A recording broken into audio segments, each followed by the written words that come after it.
Hey guys, so today we're going to be looking at more petty revenge stories. Yeah, let's just get right into the video. Mock me for not going to a strip club, wait until your wife finds out. I've worked in software sales for the bulk of my career. About 10 years ago, my company was hosting its annual user conference in Las Vegas. As a sales guy, I pretty much had carte blanche on expenses as long as it involved clients. Expensive dinners, drinks, tables at clubs, etc. The only unbreakable rule was we couldn't pay for strippers. Having been in the industry long enough, I realized what guys would do to get around this. It was common for them to explain to a manager at a strip club, and then they would have the girls' tips added to the bottle service. Even with that in place, I never thought it was a good idea to play that game, nor did I think it was a good idea to go to a strip club with clients. It was never a good look in my mind. I was roughly 27 or 28 at the time, and one of the older guys, late 40s, Jim, was a typical sleazy sales guy.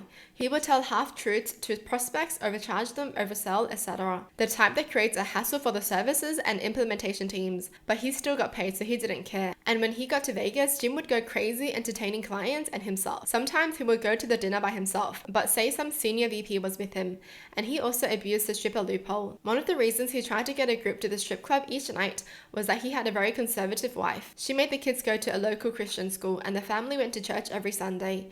She hated the annual trips to Vegas, to the point he would tell stories that he wasn't allowed to bring his suitcase in the house. He had to leave it in the garage where the laundry room was, and she would wash his clothes and then sanitize the washing machine.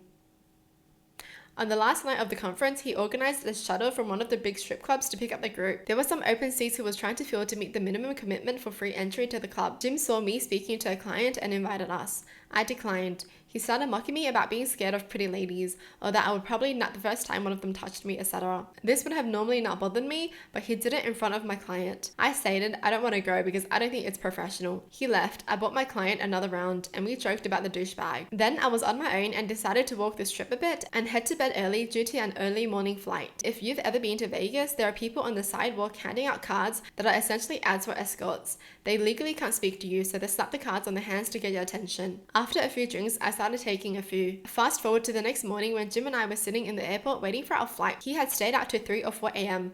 and was a complete mess and totally hungover. I was 100% and enjoying his condition.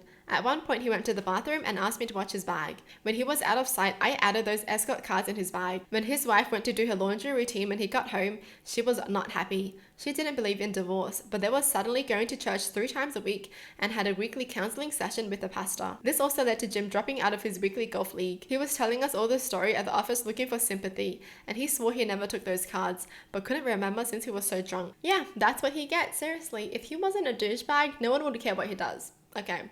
Your business is your business. But since he was a douchebag, now we're gonna be petty. But you know what's interesting? I feel like the wife already knows what he does. Because the washing machine thing is a bit odd, right? The fact that he has to leave everything outside. Yeah, I think she knows what he does, but she just can't divorce him because of what she believes in, right? My brother-in-law threw away all my sister's mugs instead of packing them like he promised, so we sent her new stuff just to agitate him. My sister and her husband moved to Arkansas to be close to his parents. She was going to pack up her mugs, but he told her not to, and that he would pack them up to bring back on a later trip. What he did instead was throw away all her mugs. So here's what me, my stepmom, and my dad did to agitate him. Why would he do that? Why would he throw away her mugs? I'd be pissed as. My dad sent her a couple of mugs. My stepmom sent her a set of blue diamond pots and pans, since she only has one pan. For me, I sent her a set of cutesy ceramic marshmallow mugs, a cookie mug with a cookie holder slot on the bottom, an Oreo mug set that has cookie thongs and a cookie holder along with a mug, and a cookie dunker. I think the cookie dunker was a nice touch since she'll know how cute it is and he'll hate it for being a useless utensil. So he just threw away her stuff because he thought it was useless. They're mugs, for goodness sakes, like, hello? Why would you even throw away something perfectly fine? Like, what a waste of money. I still don't get why he threw them away. I know they're married, but like, you guys know me, right?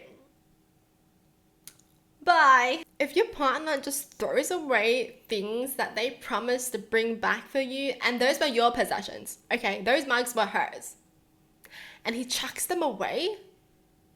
Yeah, that was me. I don't want someone like that around me at all. Seriously. Coworker slandered me, so I got revenge. I was working in a kitchen doing some casual work, mostly food preparation.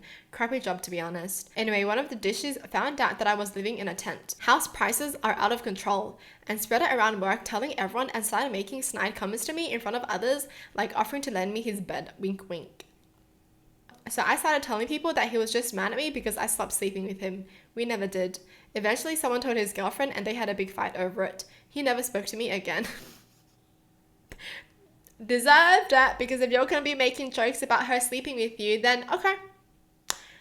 And to be even more petty, I'll be like, sorry, I didn't know your boyfriend had a girlfriend. If I knew, I would have slept with him.